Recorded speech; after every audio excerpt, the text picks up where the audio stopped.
अभी अभी तो सूर्यास्त हुआ है देवी, और यह उचित समय नहीं है संतान धारण करने के लिए। इस बेला में संतान धारण करने से उनमें तामसिक गुण आ जाते हैं देवी, और बड़े होने पर उनमें दुष्ट प्रवृत्ति पूरी तरह से छा जाती है।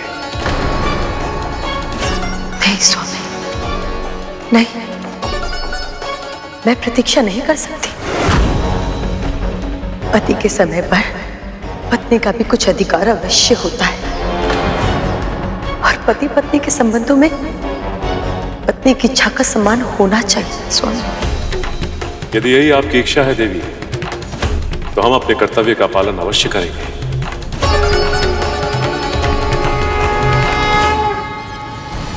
जैसा उन्होंने कहा था बिल्कुल वैसा ही हुआ। असुरों में जन्म से ही तामसिक गुण थे। वो स्वभाव में क्रूर थे और दूसरों की पीड़ा में ही आनंद लेते थे। उन्हें अनुशासन में रखना दिति दीदी के लिए भी कठिन था।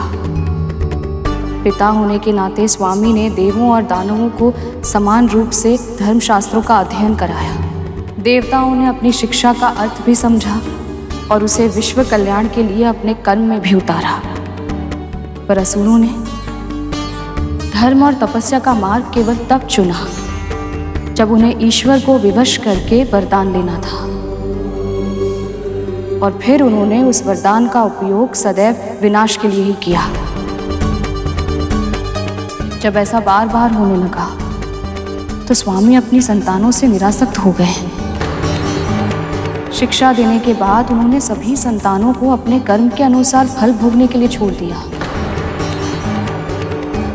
अपनी संतानों के विवादों में ना वो किसी की रक्षा के लिए बीच में आए और ना ही किसी के समर्थन के लिए। जैसे ना वो मेरे लिए आए, ना ही मेरी संतानों के लिए, है ना? मैंने ऐसा नहीं कहा दीदी। नहीं कहा, किंतु कहना यही चाहती थी ना। तेरा पुत्र वैकुंठ से लौट आया तो तू अपना स्थान भूल गई है। मत भूल कि तू एक दासी है। तू मुझे ज्ञान देने का प्रयास कर रही है। मुझसे एक ज्ञान ले, ध्यान से सुन। पिता निरासक्त हो सकते हैं, किंतु एक मां अपने तन से एक नए जीवन को जन्म देती है, तो वो भला अपनी संतानों के लिए निरासक्त कैसे हो सकती है? उसकी केवल इतनी ही कामना होती है कि उसके पुत्रों का भविष्य उज्जवल हो।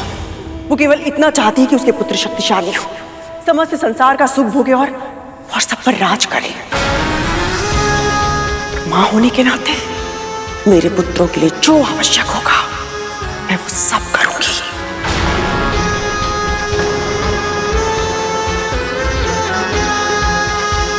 पर दीदी,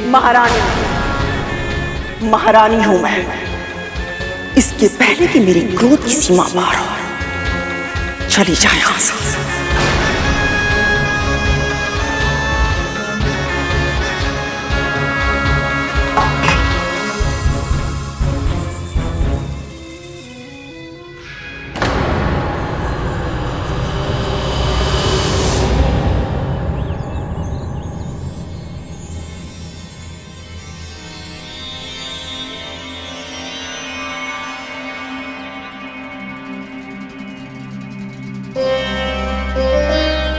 माँ,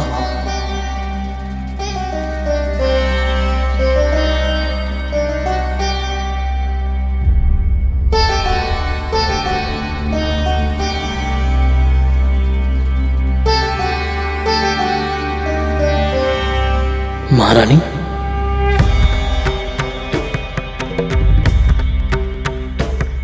वे माता ही सही, किंतु मां तो मैं भी हूं ना।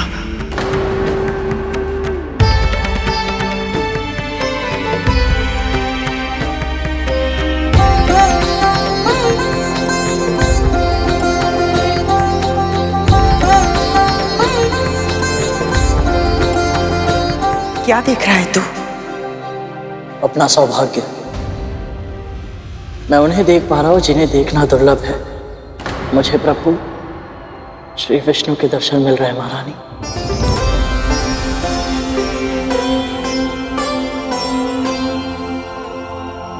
मुझे तो वहां कुछ नहीं दिखाई दे रहा। तुझे प्रभु कहां से दिखाई दे रहे हैं? जब से मैं वैकुंठ में उनके दर्शन करके आया हूँ, तब से जब भी मेरा मन थोड़ी देर के लिए विस्थिर होता है, तो मुझे सभी वस्तुओं में, वातावरण में, चारों दिशाओं में बस प्रभु ही दिखाई देते हैं। किंतु ये कैसे संभव है? जब मन में शंका का अंधेरा नहीं, भक्ति का प्रकाश निवास करता हो, तो सब कुछ संभव है महारानी। मेरी आंखों से देखिए, वो जो छोटा बादल दिख रहा है, वो मेरे प्रभु के शीश का मुकुट है, और उसके नीचे जो एक हल्का बादल है, वो उनका श्याम सुंदर मुख है।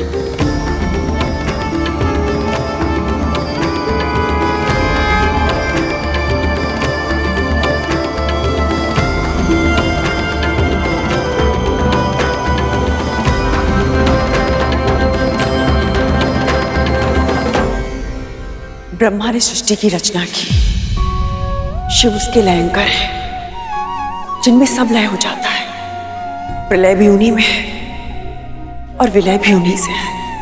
पर प्रभु विष्णु, आप समस्त संसार में व्याप्त हैं, कण कण में वास करते हैं। आप हमारे पालन करता है प्रभु। जब इस धरती पर अधर्म बढ़ता है, तब आप अवतार लेते हैं ताकि अधर्म का नाश हो और धर्म की पुनर्स्थापना। आप महान हैं प्रभु, आप महान हैं। महारानी, आप श्री नारायण के बारे में इतना कैसे जानती हैं? तुझे क्या लगता है बस तेरी माँ को ही नारायण के बारे में पता है?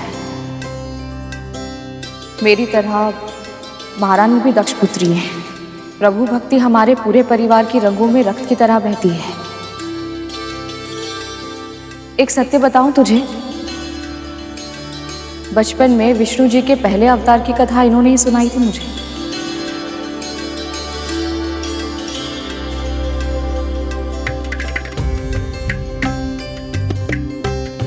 विष्णु जी का अवतार? सत्य मां, प्रभु ने पृथ्वी में जन्म लिया था।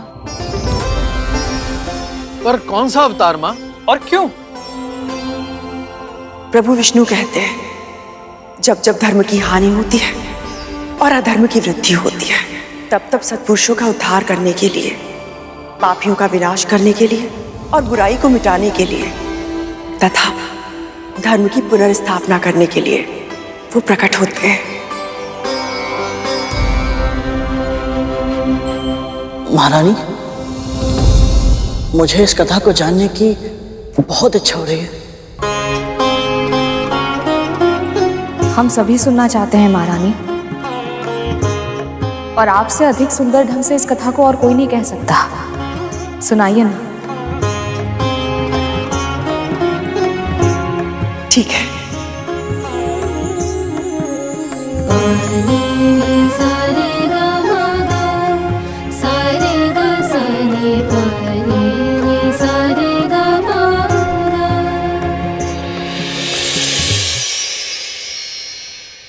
त्रिदेव अर्थात ब्रह्मा विष्णु महेश एक साथ समन्वय में अपना अपना कार्य करते हैं ताकि ये संसार सुचारू रूप से चल सके। मानव के समय के अनुसार 6 माह का एक अयन होता है। वर्ष में 2 अयन होते हैं, उत्तरायण और दक्षिणायन। एक उत्तरायण देवताओं के लिए 1 दिन के बराबर होता है और एक दक्षिणायन 1 रात्रि के बराबर।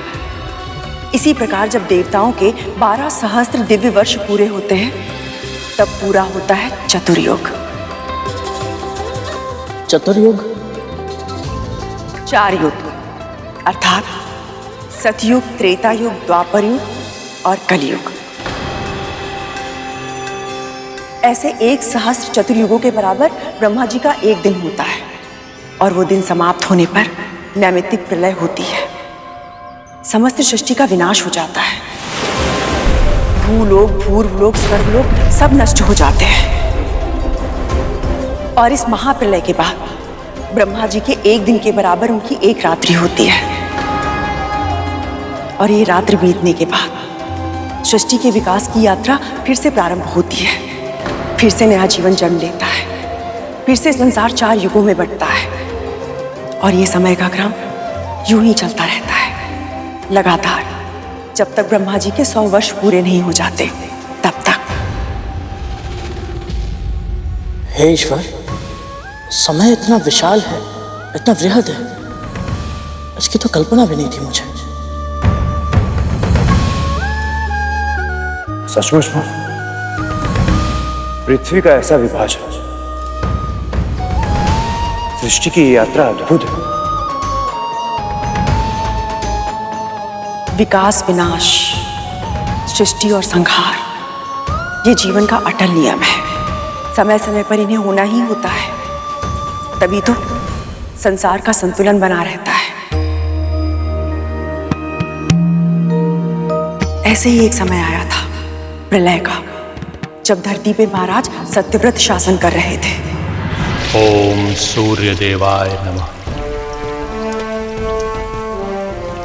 ओम सूर्य देवाय नमः। महाराज सत्यव्रत, मत्स्य, मुझसे तुम बात कर रहे हो? जी महाराज, मैं आपकी शरण में, मेरी रक्षा कीजिए। सत्यव्रत अपने धर्म का पालन अवश्य करेगा।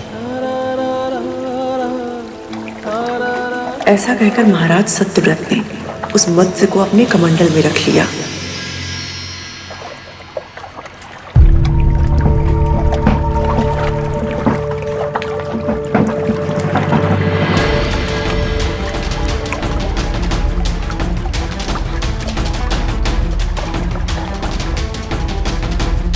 पर शीघ्र ही उस मत्स्य के आकार में वृद्धि हो गई और कमंडल उसके लिए छोटा पड़ने लगा।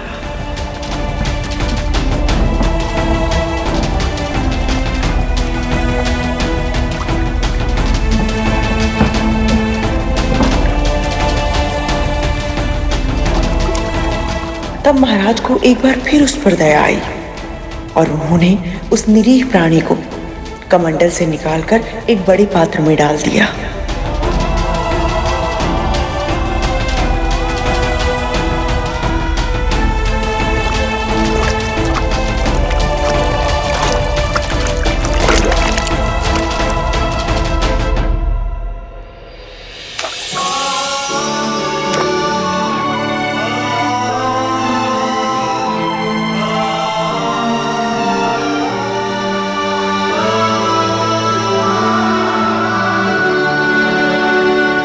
पर फिर एक दिन तीव्र ध्वनि से चौंक कर जब महाराज उस कक्ष में आए तो उन्होंने देखा कि वो बड़ा पात्र भी उस मत्स्य को समा पाने में सक्षम नहीं था।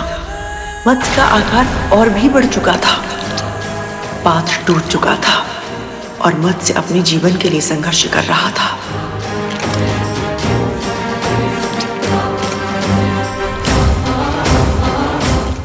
अब महाराज के सामने उसे समुद्र में पहुंचाने के सिवा और कोई चारा ना था। जैसे ही मत्स्य ने उस अनंत जलराशि वाले समुद्र में प्रवेश किया, अचानक वातावरण बदल गया। बिजली कड़कने लगी, बादल गरजने लगे। अंधकार और प्रकाश के संयोग से अलौकिक दृश्य छा गया और महाराज सत्यव्रत को उस मत्स्य की महिमा का आभास हो गया। आप कोई साधारण मत्स्य नहीं है, अवश्य ही कोई दिव्य आत्मा है। अपना सच्चा स्वरूप दिखाने की कृपा कीजिए देव।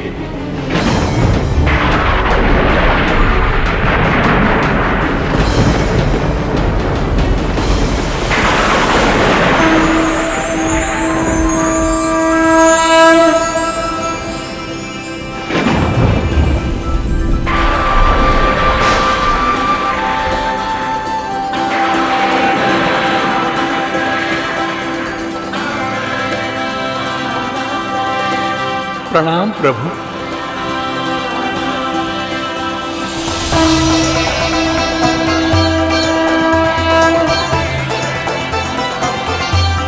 हे राजन, ये समस्त संसार 7 दिन के बाद नष्ट हो जाएगा। असुर हयग्रीव ने वेदों को चुरा लिया, अज्ञान की कालिमा और उससे उत्पन्न हुई दुष्टता चारों ओर फैल गई है।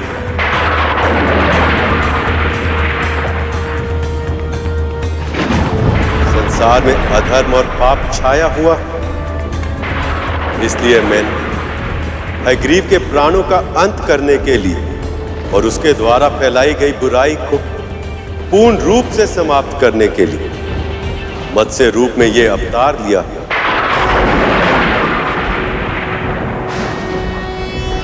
नमस्ते ब्रह्म रूपाय विष्णु रूपाय ते नमः। नमस्ते रुद्र रूपाय। आज से ठीक 7वें दिन पृथ्वी पर विनाश का तांडव होगा।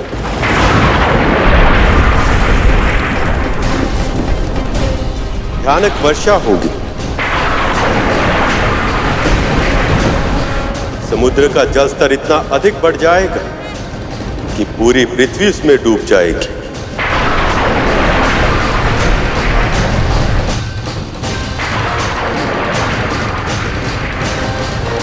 ऐसा विध्वंस होगा कि 10 दिशाओं में जल के अतिरिक्त और कुछ दिखाई नहीं देगा। इसलिए हे राजन, आपको एक ऐसी विशाल नाव का निर्माण करना होगा जिसमें सभी प्रकार के वृक्षों, वनस्पति के बीजों, जड़ी बूटियों, पशु पक्षियों और सप्तऋषि आदि को उस नाव में एकत्रित करना होगा और उसके बाद उस नाव को मेरे मत्स्य अवतार के साथ बांधना होगा ताकि प्रलय काल में मैं आप सबकी रक्षा कर सकूं।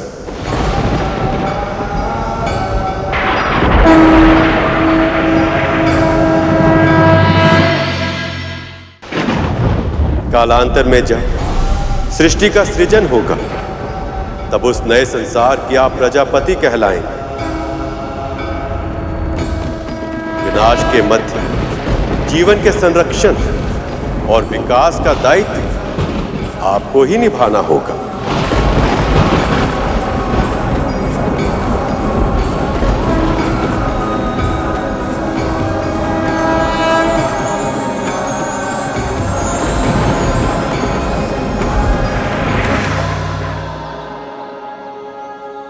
माँ, वो पढ़ ले ठीक है से। और मां विष्णु जी ने मत्स्य अवतार लेकर सबको मृत्यु के मुख से सुरक्षित बाहर कैसे निकाला, ये भी बताइए ना। प्रभु विष्णु के आदेश से प्रेरणा पाकर महाराज सत्यव्रत ने एक विशाल नाव बनाई। तभी अचानक वातावरण बदलने लगा, सूर्य की किरणें बरसने लगी और उसके भीषण ताप के प्रभाव से पेड़ पौधे जलने लगे। हयग्रीव चारों वेदों के साथ समुद्र में छुपा था। तभी प्रभु विष्णु आधे मानव और आधे मत्स्य अवतार में उसके सामने आए। उन्हें देखकर हयग्रीव उनकी दृष्टि से ओझल होने का प्रयास करने लगा, किंतु मत्स्य की गति अधिक थी। वो जिस दिशा में जाता मत्स्य उनके सामने आ जाता। अब असुर घबराने लगा, शीघ्र ही ज्वालामुखी फटने लगा। पिघला हुआ लावा अपने मार्ग में आने वाली हर वस्तु को जलाने लगा। पहाड़ों पर हिम पिघलने लगी और फिर आई हिम की आंधी। उधर हयग्रीव उस विशाल मत्स्य को देखकर चिंतित था। अपने दिव्यास्त्रों से बार बार वो उन पर प्रहार करने लगा। तभी मत्स्य ने अपना मुंह खोला और सारे तीर, भाले, अस्त्र शस्त्र सब अपने मुख में समा लिए। ये देखकर हयग्रीव व्याकुल हो उठा। उसके हाथ से छूटकर चारों वेद नीचे गिरने लगे। इसके पहले कि समुद्र तल की गहराइयों में वो सदैव सदैव के लिए खो जाते, मत्स्य ने गोता लगाकर उन्हें अपने मुख में रख लिया। क्रोधित हयग्रीव उन पर आक्रमण करने का प्रयास कर रहा था। तभी प्रभु ने मत्स्य अवतार लेकर एक ही बार में उस असुर का पेट चीरकर उसका वध कर दिया। हयग्रीव का वध होते ही अन्य पशु, राक्षस, दानव और बुरी शक्तियां तड़प तड़प कर अपने प्राण त्यागने लगी। धरती पापियों के बोझ से मुक्त हो गई थी।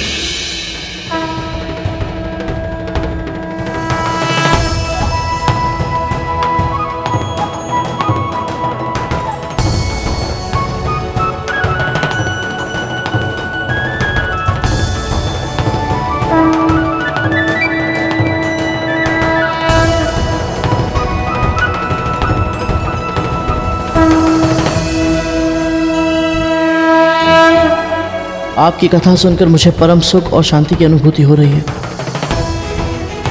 किंतु माँ की दास्ता का भार अभी मेरे मन को खाए जा रहा है। कृपा करें महाप्रभु।